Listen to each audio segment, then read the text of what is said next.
Hi everyone, my name is Soraya Hall, and I'm a part of Group 6, the A Team. My group members Clarice, Tito, Alex, Richard, and I will be talking about global financial systems for this week's What's News topic. So, what are global financial systems, or international monetary systems? Both of which are a collection of agreements and institutions that govern exchange rates. We chose the topic of global financial systems because it correlates with the two articles we've chosen for this assignment. The first article is titled Sanctions Row Threaten EU-China Investment Deals from the Financial Times, and the second article is China-Europe Sanction Fight Shatters Image of Amicable Ties from the Washington Post. Also, this topic outlines the chapter readings, both of which goes into detail on the international financial market, or the global financial systems. The underlying topics discussed in both articles highlights the sanction fights between the EU-China investment deals. They talk about their international markets being put at risk due to China's threats, and also investment agreements that are being threatened due to China's response, more of which you will hear further in this video. Hi, my name is Clarice, and I will be discussing the connections between the two articles. First, I will discuss the underlying topic between the two articles. Then I will talk about how the articles complement each other. Then I will speak about the different viewpoints between the two articles. And lastly, I will speak about what we learned from reading two articles rather than just reading one. The underlying topic between the two articles has to do with an investment treaty involving Brussels and Beijing. The European Union recently joined the US, Britain, and Canada in imposing sanctions against Chinese officials over accusations of abused minorities in China. And Beijing recently retaliated by imposing their own sanctions against 4 European legislators and a German researcher. Now, there's an obvious strain between the European Union and China's relationship and the treaty. The two articles complement each other a great amount. They both discuss the current tensions between Brussels and Beijing, but both articles also went into background details of the situation. They also went into details regarding the relationship between China and the European Union prior to the sanctions, and both articles also included quotes from important figures such as Canada's Prime Minister, the EU's Trade Commissioner, and the Chinese Minister. Even though the two articles have great similarities, there are also differences among them. The Washington Post article mainly discussed China's wrongdoing and why the sanctions were imposed on Chinese officials. The article also went into detail about what the sanctions imposed on the Chinese officials consist of, including banning traveling from Europe and also freezing any European assets that the Chinese officials have. The Financial Times article focused more on China and the European Union not escalating the situation anymore. It also went into more background details about China's relationships with other countries such as Canada.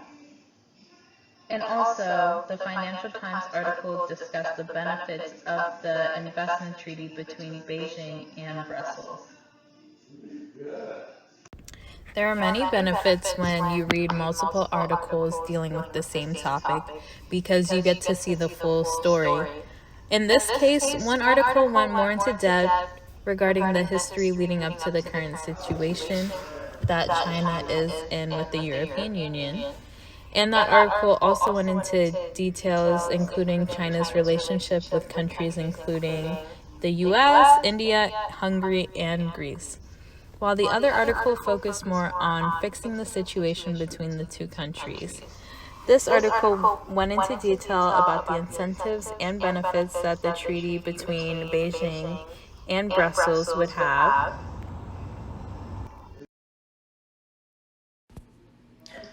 The main point of the first article, China-Europe sanctions fight shatters image of amicable ties. In the first article, it talks more about the unethical conduct of China and why European officials are sanctioning them. Sanctions apply to 4 officials in Xinjiang, where it is said that more than 1 million exiles and human rights groups have been forced into detention camps.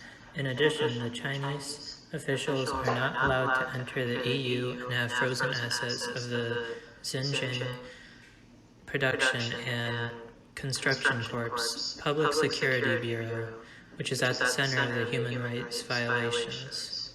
On the flip side, the Chinese gave no details on the penalties towards the Europeans, but it is speculated to be only barring the officials' entry into China. In the second article, Sanctions Row threatens EU-China investment deal.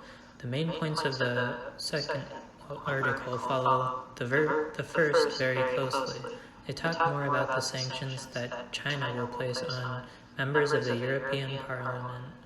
They believe that both sides do not want to escalate the situation more and hope that there are ways of finding amends before it's irreversible, even though that the situation is seemingly set in stone.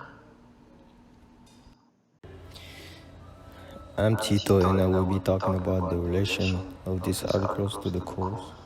Like my teammate said previously, the issue that we have in these articles have a big impact on the relation between the countries involved. In fact, human rights are something that everybody cares about, and when someone violates this right, other countries have to get engaged to fix it. These 2 articles, we can read that the relation between countries are confrontational. This conflict has impact on the following topics that we saw in class.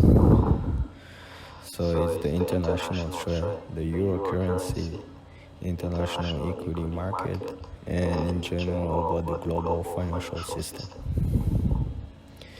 So the following examples are from the articles and can illustrate these conflicts. We can read that in this article there is a transatlantic alliance, so it's between the European Union and USA. The President Biden is trying to re-enter this alliance in order to confront China. And we can read that countries are trying to have an agreement to interrupt the trade and the investment ties. And in response to this conflict, the European Union also froze any European asset of the Chinese region involved in that conflict.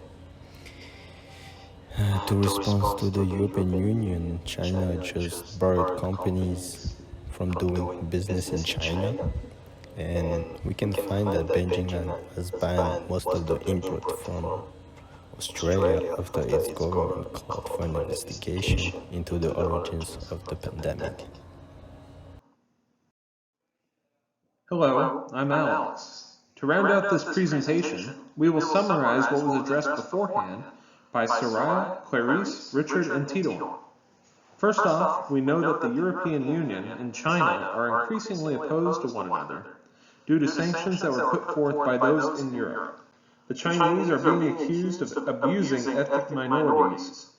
Beijing sent a message shortly thereafter penalizing 5 individuals in Europe, including 4 legislators.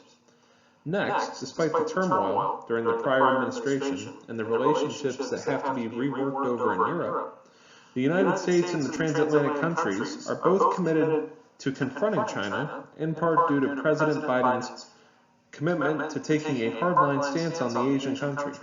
His hope is that other nations around the globe will join him on this, which is imminent. Due to those tensions, the relatively new EU-China Comprehensive Agreement is in territory that we haven't seen before. If the ratification is to happen between the EU and China, things will have to change for the better, which both countries are hopeful of. Neither group wants tensions to worsen, with this agreement falling through the cracks in the late stages.